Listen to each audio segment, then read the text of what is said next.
Ah, there we go. That took a minute. Took a minute, but it worked. Now we're here. We're here. Hello. Hello. How you guys doing? Chatting it up. Chatting it up. 2 days. Probably not going to do tomorrow, so wanted to get one in here.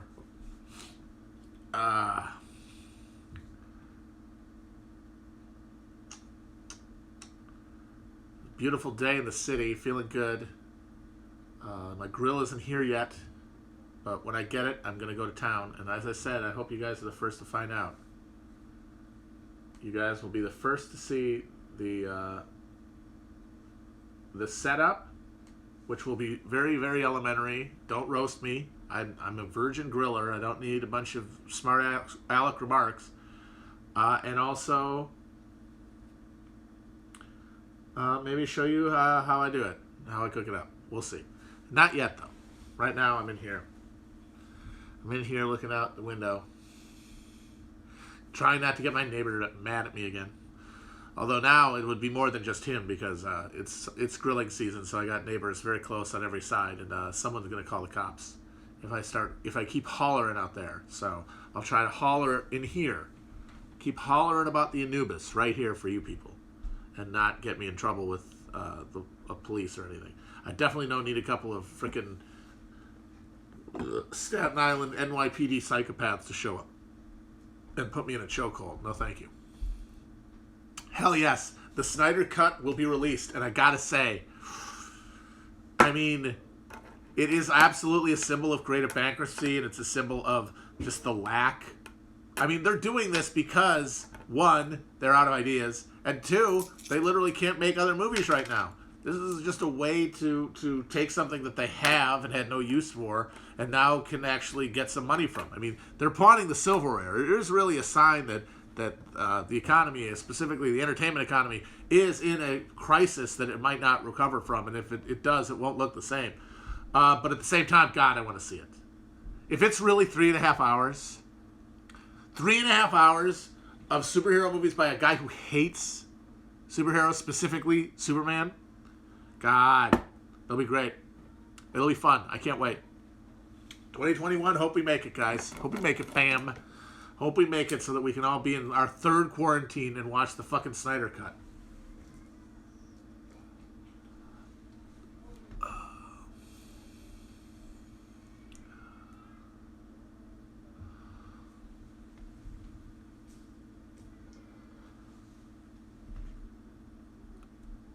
I started watching the Plinkett review, but the thing is, I didn't watch the show, and I don't care about Star Trek, so it's like, I can't actually get into this. I still like those guys, obviously, and I like their Star Trek stuff, Star Wars stuff, but I've never Trekkie.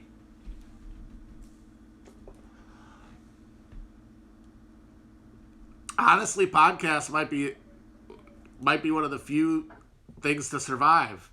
I mean, not necessarily the ad-supported ones, but just because of the overhead compared to other entertainment products, it can be viable in a way that a lot of these other ones might not be.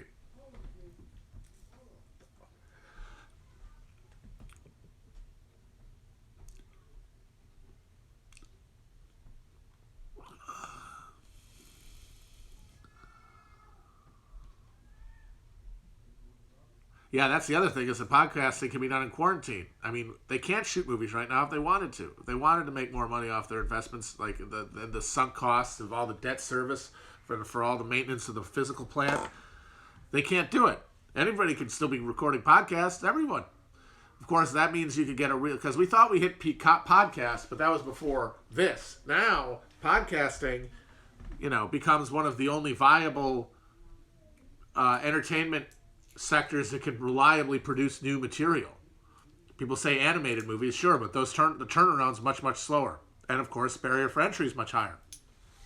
So we might finally get to the Andy Warhol, everyone has a fucking podcast that spends 15 minutes on the iTunes Top 100.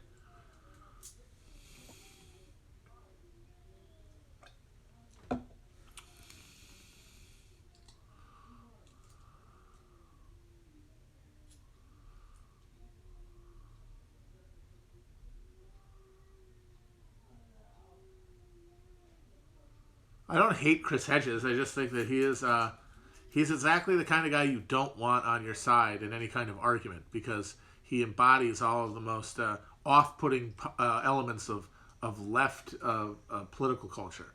The stiff-necked puritanism of like the Congregationalist reformers of the 19th century, and like those people were allies, but they should not be shaping arguments on behalf of the left, because they're not really pitching towards those people, by which I mean regular people. How do I feel about Destiny, the streamer? Why would you ask me that? Come on, people.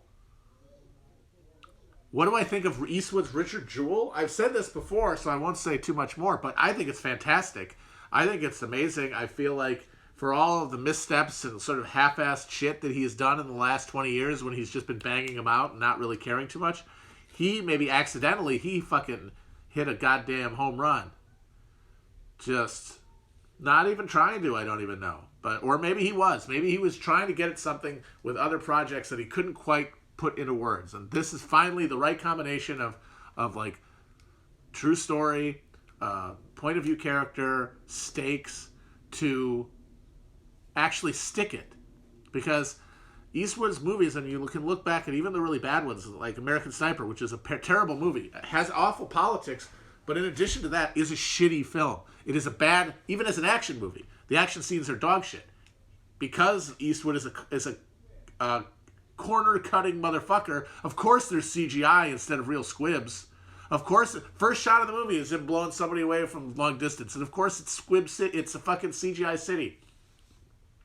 Even as an action film, it fails. But he's been trying to say something about the crisis of American masculinity, which of course people have been trying to articulate for decades now. And I think he's been trying to get at an essential quality of it, an essential conflict at the heart of like trying to be a guy in America, when you're in a transitional state away from valuing the sort of male attributes that built the society and the social structure that you were brought into, but are now, the material conditions are changing, but of course they're changing ahead of the change in the culture, and that creates this space of vertigo and this uncertainty, and how do we fill it? And very few movies talk about that. I mean, they're too anxious about the subject. They're just going to primly like toxic masculinity, or if they're just shitheaded, they're just going to reactionarily just wallow in toxicity for its own sake without even reflecting on it. I feel like Eastwood is actually he's not trying to trigger the libs. As funny as much as they pitch that movie as triggering the libs, and as much honestly as the log line makes it look like it's supposed to trigger the libs, innocent man who's just trying to save the day is harassed by the fake news media, academia, and the FBI, just like a certain someone I know. The actual movie itself is not like that. The actual movie itself is an incredibly perceptive and nuanced examination of how class intersects with masculinity. And whiteness, of course, also. Really good. And I want to do an episode with me and Will where we just talk about it. It's on streaming now, so I think soon we're gonna watch it. I don't know, we might do a commentary track, but honestly I think we might just do a regular episode. It'll be one of the rare ones where we're talking about a movie that's actually unironically really, really good. And not something where you're trying to pick the shit out, pick the oats out of the shit. Like, this is a real gem. A cut gem, as it were, since Eastwood is a goy as hell. Or wait a minute, no, that's the wrong way. I've showered, shut up. I didn't see Dragged Across Concrete because I knew like his last two movies, almost like a week after they left theaters, were on streaming on Amazon. So I just thought I'd wait, and then fucking Dragged Across Concrete went to Cinemax, which I don't have, and now I'm honestly it's spite. I will not pay money to see it. So I'm just gonna have to wait for it to eventually, because I know that the minute I fucking rent it, it'll be somewhere that I could stream for free. And nobody say torrent it. I don't know how to do that. One time I tried to torrent something and my computer nearly fucking had smoke coming out of it. I do not know how to do that.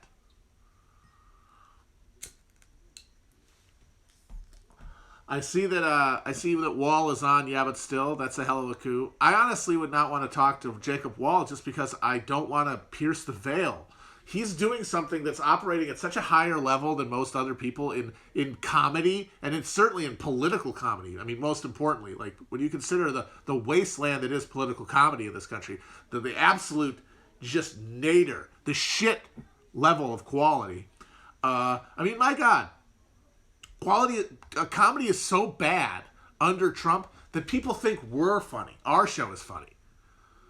Because compared to everything else, it actually kind of is. And I think that more just speaks to the absolute paucity of the genre in this age of Trump. The inability of anybody to figure an angle that is actually funny for it.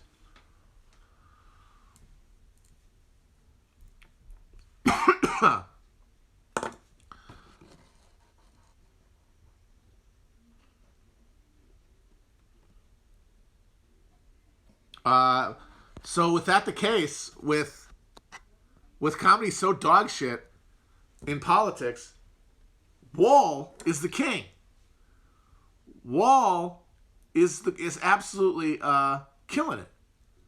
Because I can't even, I mean, Andy Kaufman is the comparison, but honestly, I think an even level beyond Andy Kaufman.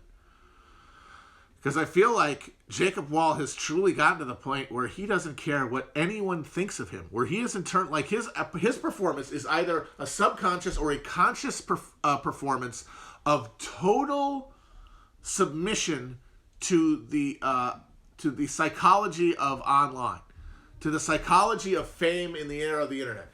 The idea that there is no distinguishing figure, there's no distinguishing characteristic between good and bad fame, good and bad notoriety, good and bad press, any of that. That being a thing is all that matters. Being a media thing is the only thing that defines your life. It is what separates you from the people who increasingly are seeing their lives not only determined by, spiritual enemy that comes from working jobs that they don't love, compromise, most people, Fight Club era, but now actually have the wolf at their door materially. More and more, we're going to see it. And one thing that is almost a sure guide ramp away from that is fucking fame. You can squeeze some juice out of almost any fucking lemon if you've got a little bit of fucking fame. If you've got a little bit of notoriety, you can prime the pump. And I mean, even if that means that's going all the way through every level of the economy, from, Tom Cruise to fucking, to podcasters, to Twitch streamers, to people with OnlyFans and Chatterbait. Notoriety is the only surefire, or mostly surefire, escape hatch from just the banality and immiseration of modern life. And so the best way to secure that is to not care what the attention is. Like, Wohl truly doesn't care what people think of him, in a way that no internet prankster, no Andy Kaufman could ever say. Like, every fucking black pill teenager who makes fun of cringe would die if someone that they respected, another black pill person, thought that they weren't twisted, that they weren't epically fucking twisted. Same thing with all the alt-right people. You don't want people to think that you're a cuck. And of course, obviously, it's on the left. It's incredibly important. Like, no matter what your performance is towards somebody, no, your hostility or anything, there is some things you won't say and some things you won't do because you want someone somewhere to think that you're doing a good job. You don't want everyone to think you're an asshole. Jacob Wohl's shtick ensures that everyone will think that he's an idiot. Because right-wingers don't...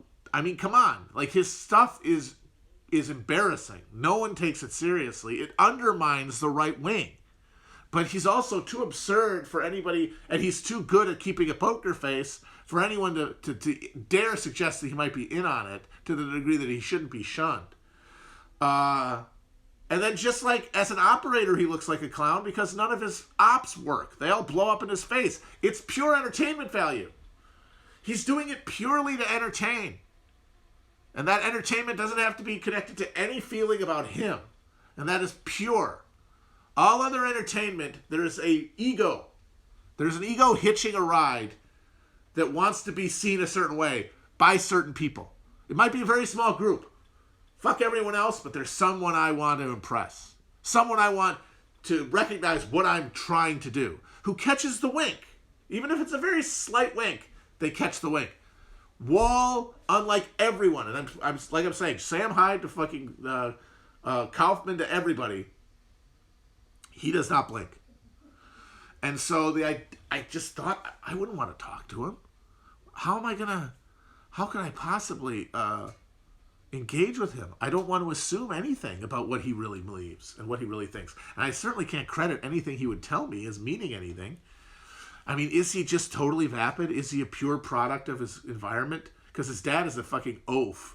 His dad is a psycho right-wing media huckster from California.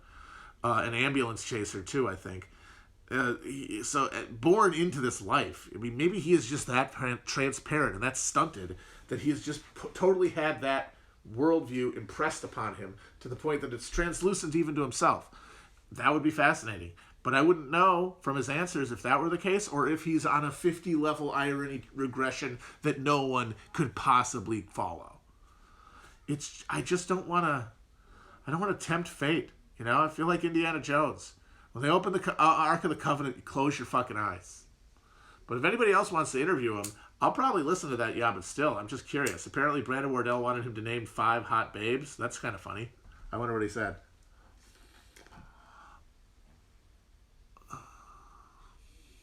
Oh, Jack Berkman is amazing. Where the fuck did he get that guy? The turtleneck sport jacket combination that it suggests as Felix said, that turtleneck suggests the neck brace that you know he's usually wearing to small claims court. Fly down. At the Mueller one, the first big one, fly down. Putting the thing on the MS, oh my God.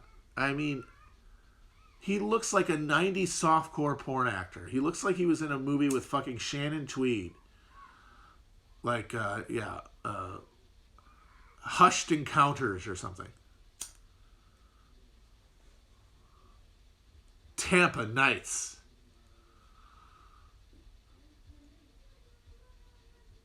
I did not read the Tracy Nagel piece. I saw excerpts. If anyone has, I mean, he's blocked, but Brace Belden has an account where he went through it, and I agree with him. It's just hard not to see it all as part of the score settling, because you know you had the rad libs and you had the class reductionists, and they were all like eyeing each other across the thoroughfare during that whole Bernie campaign. They were keeping their powder dry, and now Bernie's gone. Boom, the guns are back out, and it's back to the exact same arguments, which is what kind of made me have my moment of realizing, oh my God, we're right back where we started. Like when that whole should people do slurs in DSA thing, it's like, how do you not get a just soul-drenching horror of deja vu, knowing that this is the exact same fucking argument?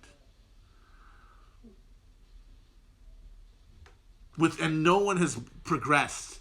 All the Bernie campaign did was just give everybody something else to talk about for a while. Now, if he'd won, I think, over time, some of that friction would have resolved itself just through actual engagement with the world. Like, oh, Bernie's in charge now. We actually have a project.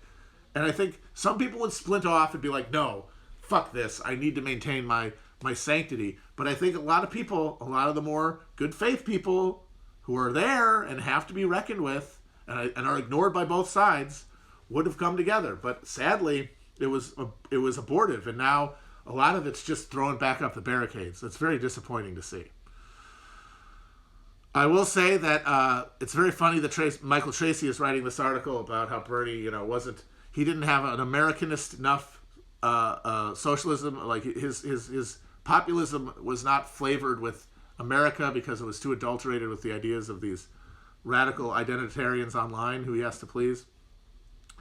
There was a candidate who had the campaign that Michael Tracy wanted, and he recognized that, and he supported her doggedly, followed her around the place. Her name was fucking Tulsi Gabbard.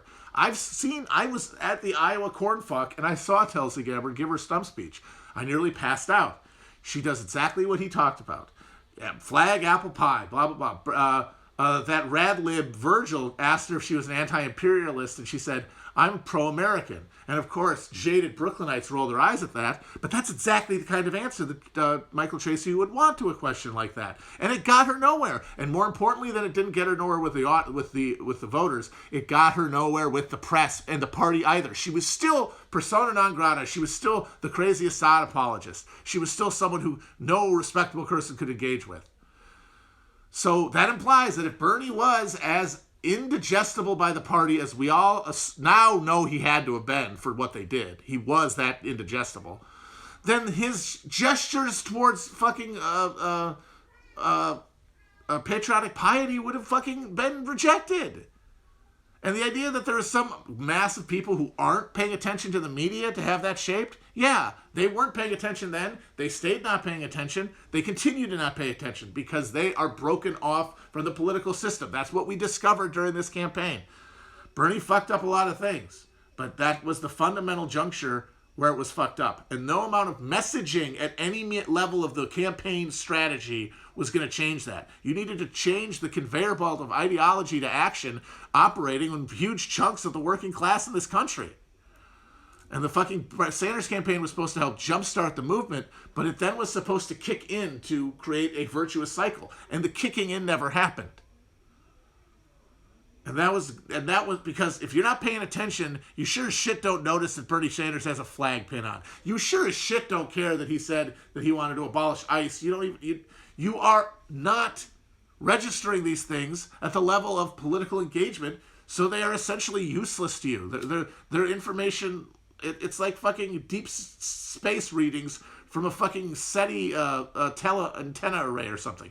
Just a bunch of beeps and boops on a screen. You don't know what they mean because you're not connected to it. It's idealism is what it is, guys. It's pure fantasy because, like I've said, this argument is at the level of ideology, and it does not engage with the material at all because it's all done online.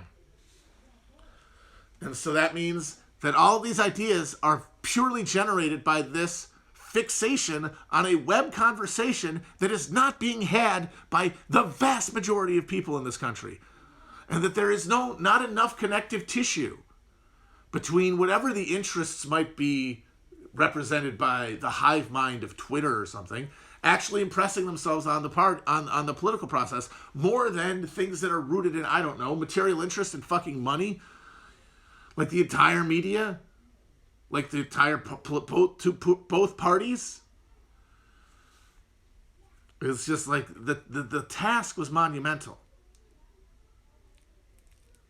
And anyone that wants to talk about campaign strategy at any level being the foundational reason, because obviously things were exacerbated by bad decisions in different areas, and we can talk about that. And I think Tracy and Nagel pointed to one good one, which was, they clearly fucked up South Carolina just through the campaigning. I don't know anything specifically, but the results speak for themselves in that there was clearly something, whatever they were doing wasn't working, and they didn't recognize that in time. And that Bernie should have been campaigning the whole time. He should not have waited until 2018, I think? Like the end of 2018? He should have been sort of the de facto candidate the whole time. Now, that would have still been hard because the media has to kind of go along with you on that, like by giving you attention, and they would not have done so. So once again, a lot of these end up catching on the question of, well, where do you break these path-dependent cycles between the voters and the media and engage people who aren't essentially conditioned along certain ways?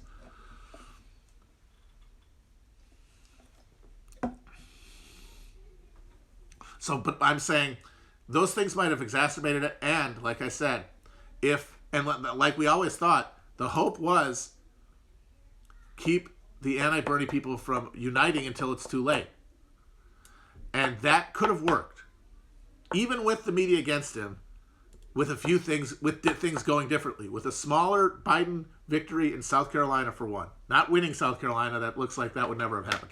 But if they cut that margin down, that could have helped. That could have changed the contours of the race. But then once Corona hits, you really can't be predicting anything anymore. Because I think Bernie still had a chance after Super Tuesday in the conditions of a regular campaign, where there are about roughly equal number of delegates. You don't have the economy collapsing and the giant viral attack. And Biden has to campaign regularly. He has to go outside. He has to meet voters. He has to shake hands. He has to give speeches every day. The fact that they were left with the desperate move of going with Biden by Bernie, that shows that Bernie was a threat. And it also left them vulnerable in a longer run. But of course, we never got that for reasons that I don't think anyone could point to as being politically based. And certainly not based on fucking Twitter conversations about abolishing ICE.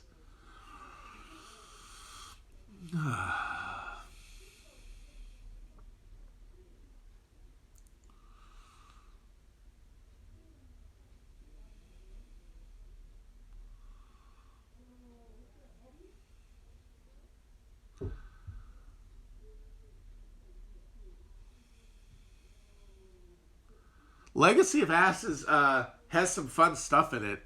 And there's plenty of stories, true stories of CIA goof-em-ups. But it feels like a limited hangout because it's one of those books where its main argument is that the CIA is too bad at its job to really be a threat.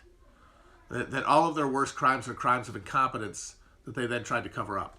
And that's not really true. I mean, there were a lot of genuine bungles.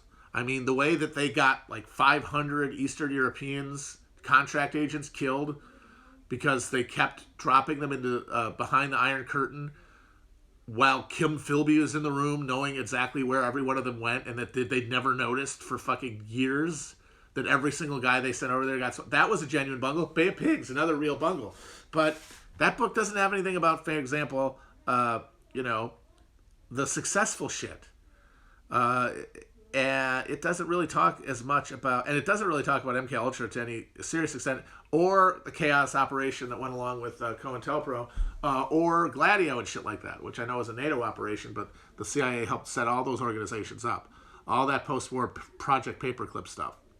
It all gets kind of soft-soaped, but there's still good information in it. Oh, man, that CIA tweet, fucking A. Air America. The motherfuckers. The biggest, most successful drug smuggling operation of the last 40 years was carried out by not fucking Pablo Escobar or El Chapo or anybody. It was the fucking Central Intelligence Agency. From the Vietnam War, creating a heroin network out of nowhere. There was opium in Southeast Asia, but there was no industrial heroin production until the CIA showed up in the early 60s and turned the Golden Triangle into the world's headquarters for fucking heroin, which they shipped around on Air America. Then, after the Bolin Amendment, and they were cut off funding to the Contras, they fucking sold crack to their own citizens. They sold the heroin to their own servicemen, because tons, by the end of the war, a third of the fucking troops in Vietnam were on smack, and it was all provided by the CIA. Milo Minderbinder shit. And then they sold crack to their own citizens through Iran-Contra. And then after Afghanistan was invaded, they went from almost eradicating the poppy crops to becoming now the world fucking headquarters for heroin production. And for opium. And these motherfuckers... And, of course, as I said, Southern Air Transport, which was the technical name for Air America, bought by Les Wexner in the 90s. Used by L Brands to ship clothing across the world. Jesus fucking Christ. And they're dabbing on us. The fucking CIA's dabbing on us. The FBI and their Martin Luther King Day thing, this is like the fucking snowman. Mr. Conspiracy Theory, I gave you all the clues.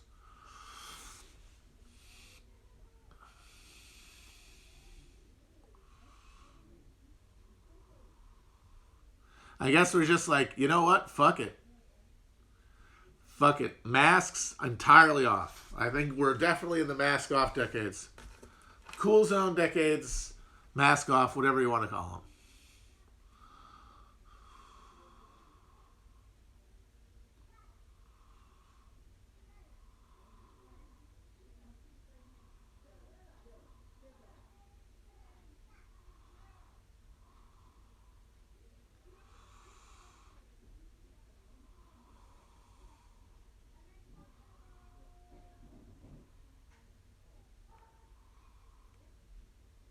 Favorite Chris Elliott. I really love. I love Get a Life. One of my favorite shows. Seminal comedy influence as a child. But the actual show itself, you know, you remember as a kid, there's the bits. Spewy is a top to bottom masterpiece. One of the greatest episodes of sitcom television ever. Eagle Heart's very good too, but god damn it, Cabin Boy is such a beautiful little gem. 90 minutes.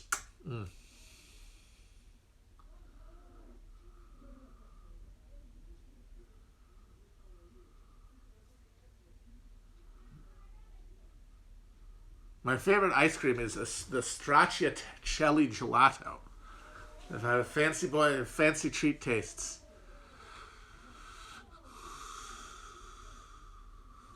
It is not Jenny's. That is some fucking Pizzagate ice cream. No, thank you. Someone saw Tremors and says it's perfect. Thank you. Correct, it is.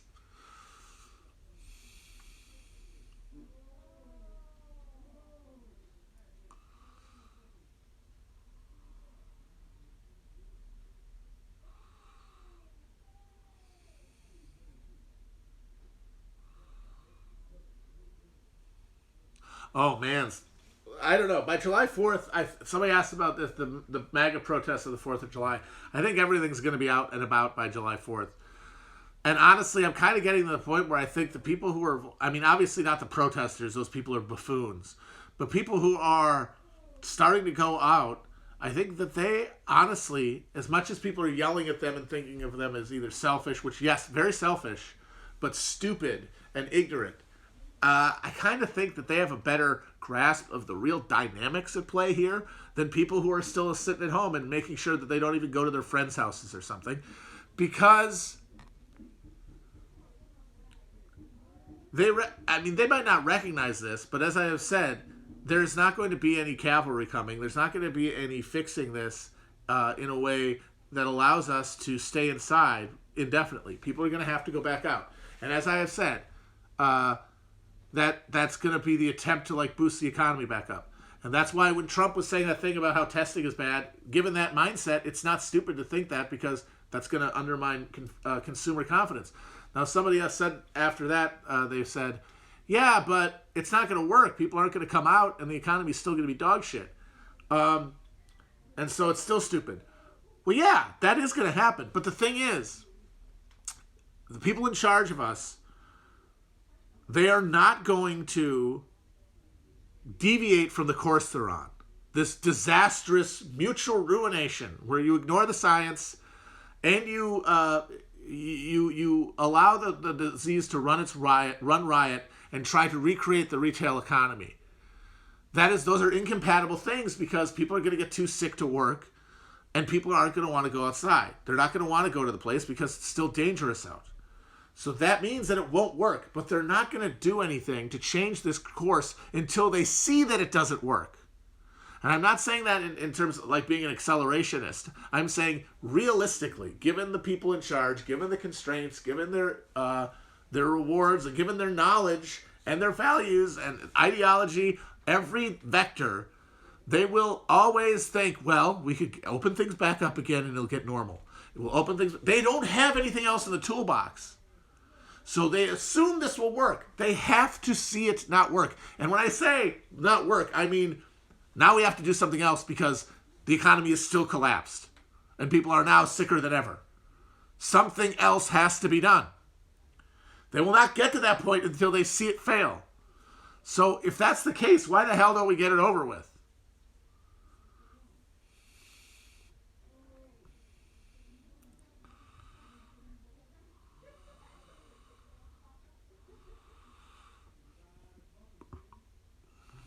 See, somebody says, It's it's going to kill who wants to kill, and nobody's going to bat an eye. Yes, but people are still going to stay indoors to avoid getting killed.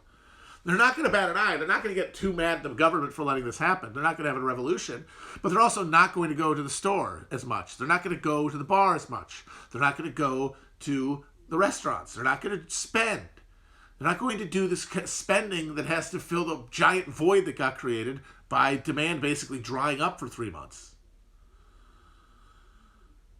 That reality is going to persist, and it's going to have to be dealt with, not in the sense of, well, shouldn't someone deal with this? In the sense of, the thing isn't going to work anymore. Like, the lights aren't going to go on.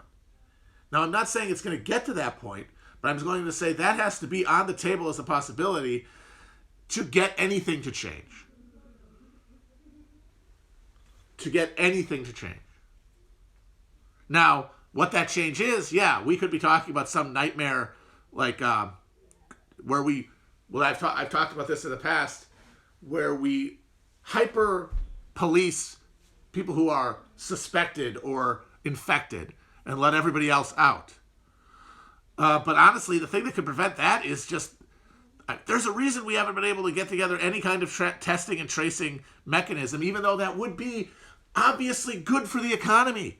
Like, in the interests of capital, getting testing and tracing together would be in the not in any there's no conflict there. There's no, like, post, 48 revolution in France, bourgeois conflict.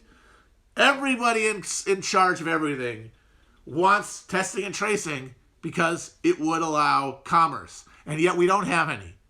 That means that somewhere along the line, there are too many hands out. There's too much outsourced machinery and infrastructure. It's too threadbare of an infrastructure that it can't be done.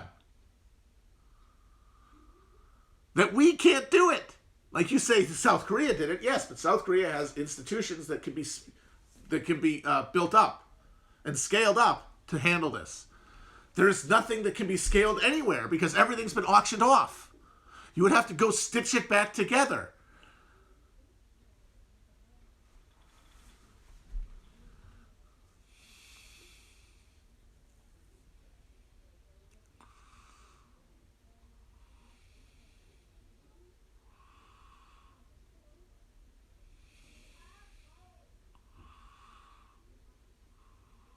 Wait a minute. What happened to the Eurozone? Did they get rid of the Eurozone today? I mean, that was inevitable. It was been inevitable since '08, honestly.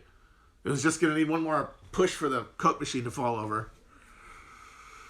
I mean, it was inevitable as soon as they created... The EU is doomed as soon as a big enough crisis hit it before its political union had, like, solidified behind it. And so, since that happened, that was the beginning of the end there. That was when the tumor was first metastasized. So what happened to it? What happened to the EU? The Eurozone fund got bailed out. Oh, more austerity for Southern Europe. That's great. Shit. Does that mean Italy's gonna leave?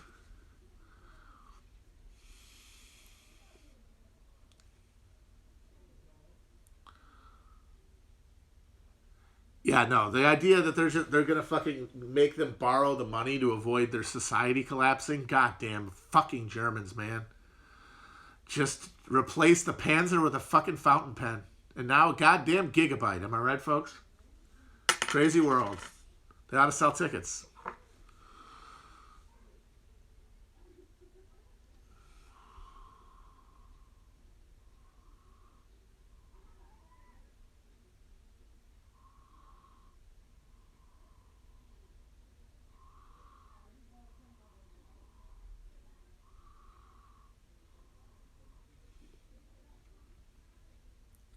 Well, somebody says no one's going to leave the EU because the EU serves the interests of capital. That's true, but there is a political legitimacy crisis in Europe, just there is us. And there are centrifugal forces operating on the EU just as there are the United States.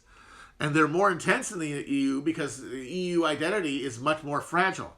So there's going to be a conflict between like national level governing class and the ruling capital accumulation in Europe, and that's going to play itself out politically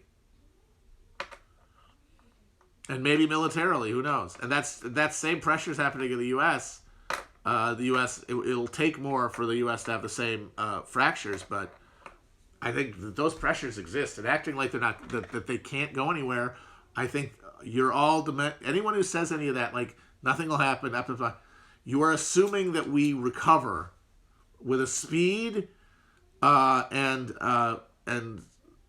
smoothness that I just don't know is not. I mean, I'm not saying it's definitely not going to happen, but I'm saying 50-50. I have decided, as a way to like clear my head of all these questions of what's going to happen, that I'm going to follow the Chuck Klosterman rule, which is that everything is a 50-50 proposition. It either can happen or it can't. That's it. It's binary. So therefore, there's a 50-50 chance of anything happening. And I know that's glib and it's kind of just jackassery, but I think it's a good way just for your own mental health to deal with the questions of the future, both big and small, from who's going to win the presidential election to, will the United States exist in 10 years? And the thing is that when those things happen, they will look very clear, like, oh, obviously this was yes, but from this vantage point, it's a fucking 50-50. Do you do any kind of meditation at all? Yes. Ever since my moment in my garden, I have been committing to daily sittings. I had a really good one today. I've been groping around with it, trying to see what works for me. But I found some really. Today was really great. I'll just say that. I feel centered. So I recommend it to anybody who feels like their lives are a little too. They're finding it hard to find themselves in a present. Like too reactive or too wool gathering. Being in a moment. That's a good way to be in a moment. Kind of train yourself over time to be more in a moment. I hate mindfulness is awful shit because it's been, like everything else, colonized and turned into neoliberal mind warfare. But that's true of everything, including Marxism, to an extent.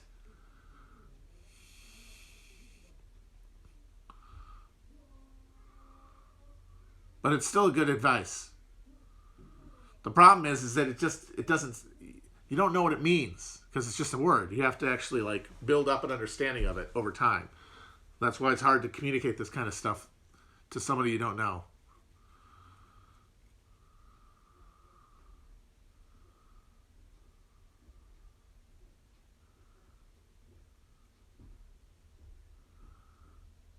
Oh man, Wisconsin supper clubs. Woo! Grand tradition. Very left over from Prohibition. They were Prohibition-era speakeasies that sort of evolved into restaurants. Their heyday was post-war era, of course, like it was with everything in America. And there were these seedy, well, they weren't seedy, but they were very dark, filled with cigarette smoke, huge, curved, dark leather banquettes, almost no direct lighting, very, very dark. And everything is just a giant, overpriced hunk of meat. And of course, a fish fry on Friday.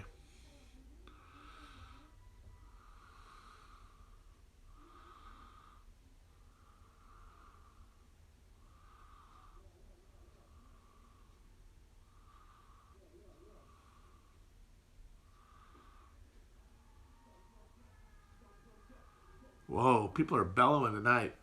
Is it a full moon? People are getting buck.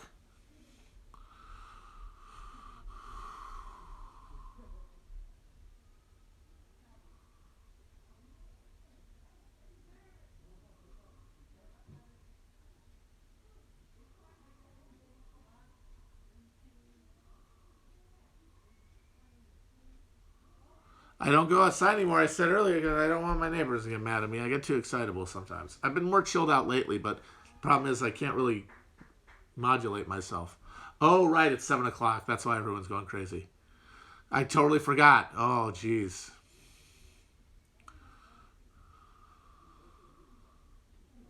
No, man, fish fry is that is the inlet. That's third coast shit. That's the Catholic Midwestern heartland. Friday fish fry, baby.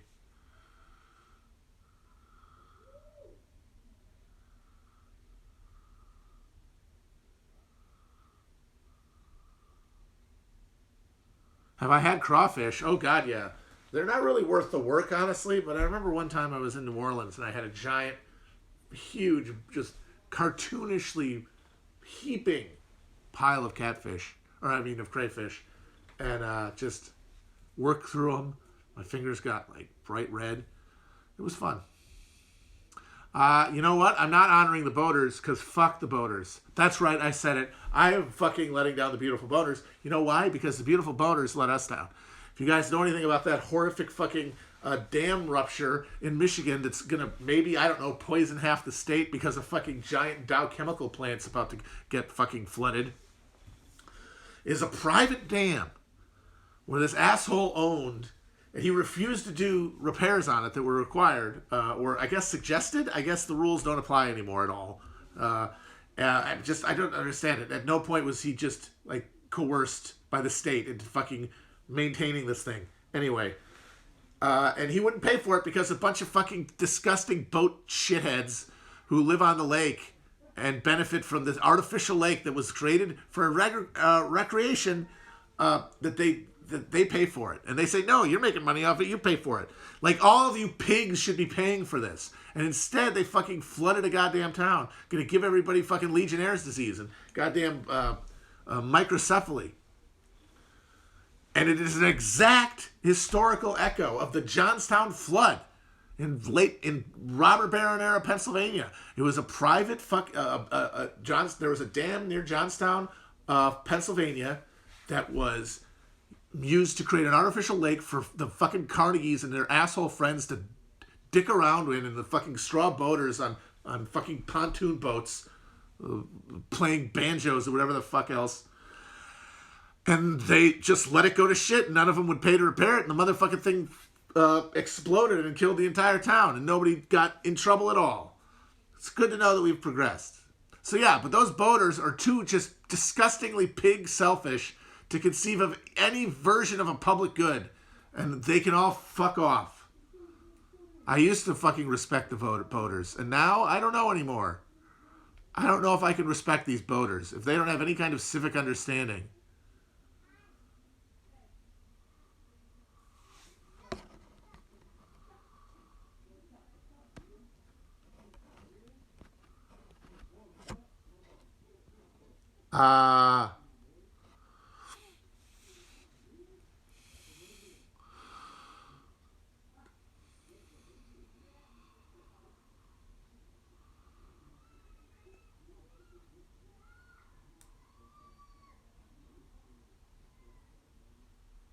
It's sad too because boats are cool, but the kind of things that need to go on in your life to make you get a boat in this country basically disqualify you from common humanity.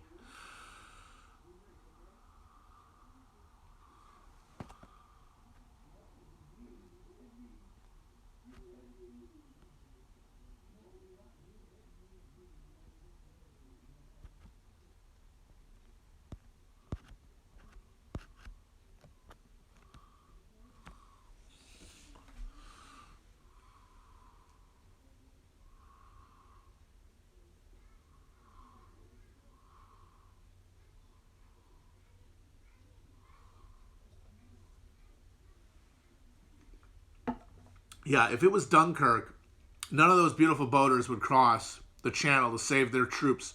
They would watch TV and they would complain that nobody else was doing it. Not one of them would think to go fucking hitch up their own fucking boat and ride into the strafing fire of the Luftwaffe. Fuck them.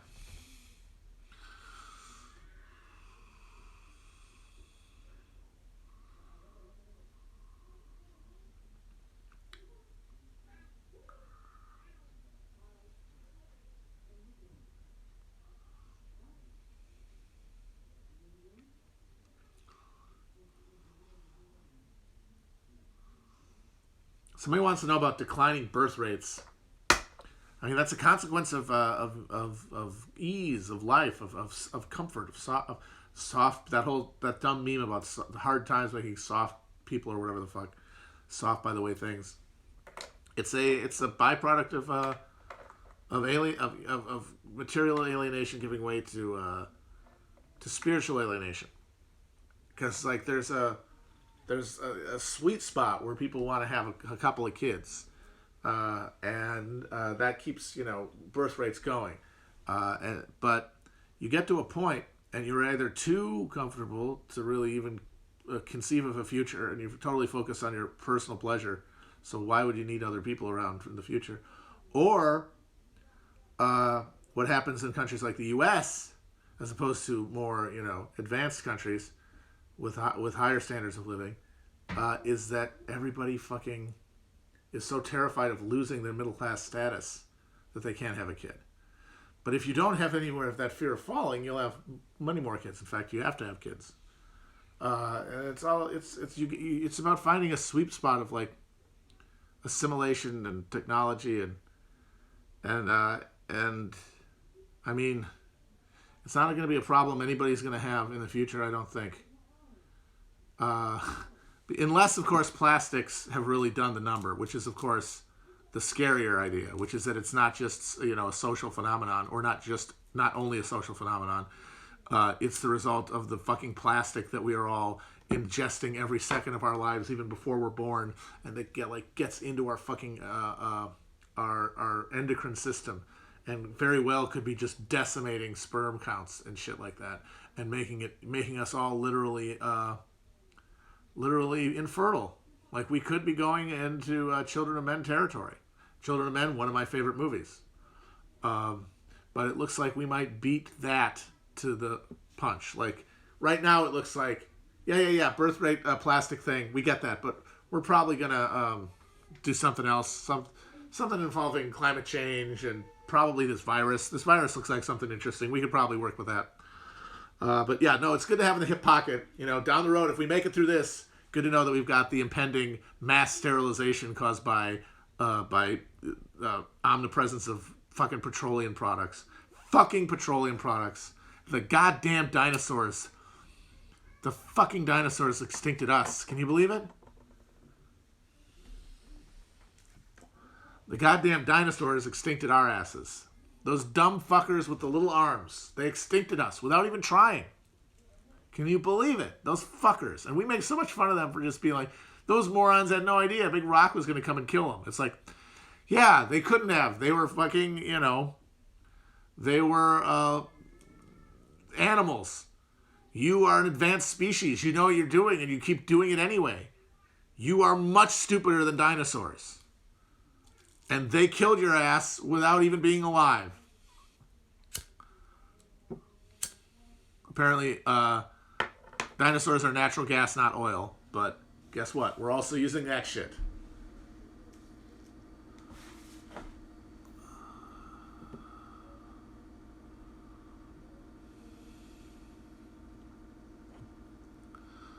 My favorite dinosaur as a kid was probably the Triceratops. Because at the Milwaukee Public Museum, which you'd go to when you were a kid in Wisconsin, Milwaukee was the field trip location. Well, not for me anyway. We went to the Milwaukee Museum, Public Museum, and they have a big thing. It's like a dark chamber, and in the chamber there's this plastic T-Rex, and he's eating the Triceratops that's on its side, and it's got like the guts in his mouth. And I don't know why, but I guess I identified with the Triceratops, which probably isn't great, but what do you do? Brontosaurus is not a real dinosaur.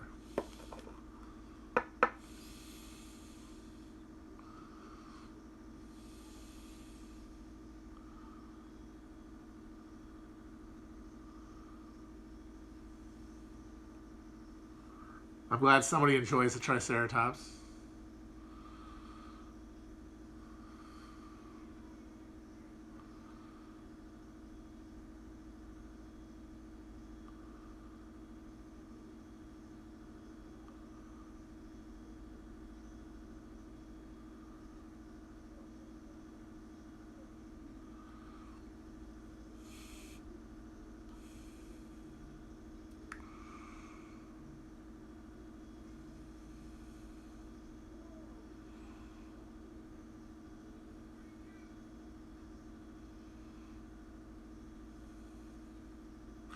What do I think of the parallel universe discovered by NASA? I'm just sitting over here and being like, yeah, no, certainly nothing that I did not anticipate. It's all coming together. All systems are coming into focus. But yes, parallel dimensions, parallel realities, those exist. There's no question about that. It's just the only question is whether they're accessible. This indicates that they're accessible, which is, whoo! If we can actually access that, then we're living in Rick and Morty world. And that would be pretty epic. I think we can all agree. If we got the Rick and Morty time portal world, or the dimensional portal world. If we get some dimensional cable up in here, I'd appreciate that. I'm sure it's not true because I don't know anything about science, but I'm going to choose to believe it's true because it helps reify a worldview and a attitude that I think is beneficial for me in the long term. So I am just going to just choose to believe that that's true and that they've discovered parallel dimensions and that one day I will get to go to the America where they never fucking canceled fucking Firefly, and there's 15 seasons of Firefly for me to watch. Oh, that'd be so great. Just zip over there, get the Mind Discs, and of course a Mind Disc player. Don't want to just have one without the other. Just zip over and watch them all day.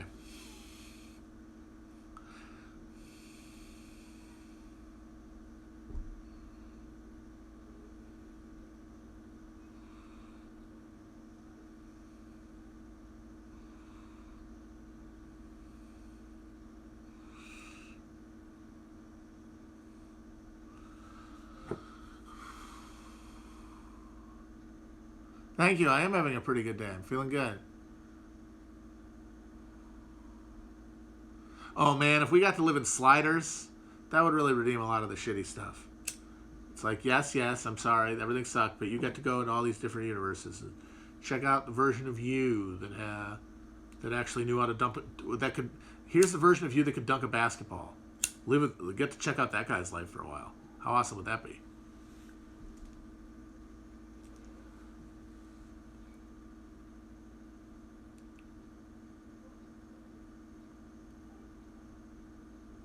Rick and Maddie. Oh, I wish. I would love to be with a scientist of that renown and ability. Come on.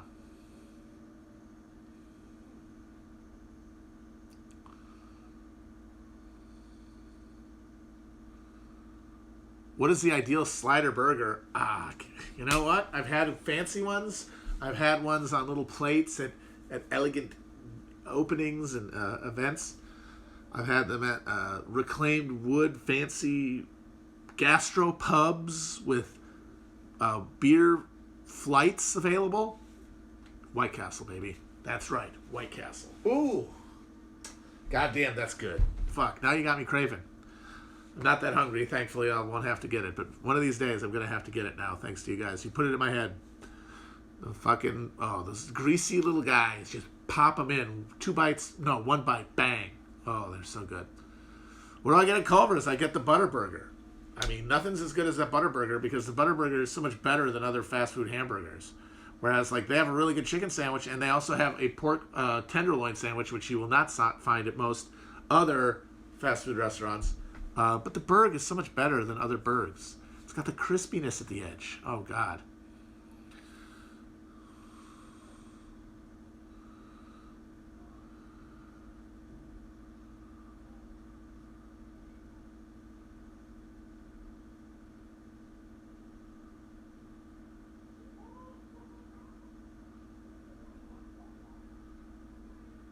When do I have my new grill? Hopefully next week. Fingers crossed. All right, I'm going to sign off in a minute here. So a couple questions. Then I'm going to go make my dinner, which will not be White Castle. Got to remind myself. No White Castle. It's going to be a regular charcoal. I don't want to fuck with a grill, with a propane tank. I also don't really have room. But I did get, thank you, the person who recommended the stovepipe thing, the stovepipe starter. I got one of those. Thank you. Now I'm going to be set. I might have to get What kind of apron would go well? Maybe I would wear a brewer's apron. That'd be fun.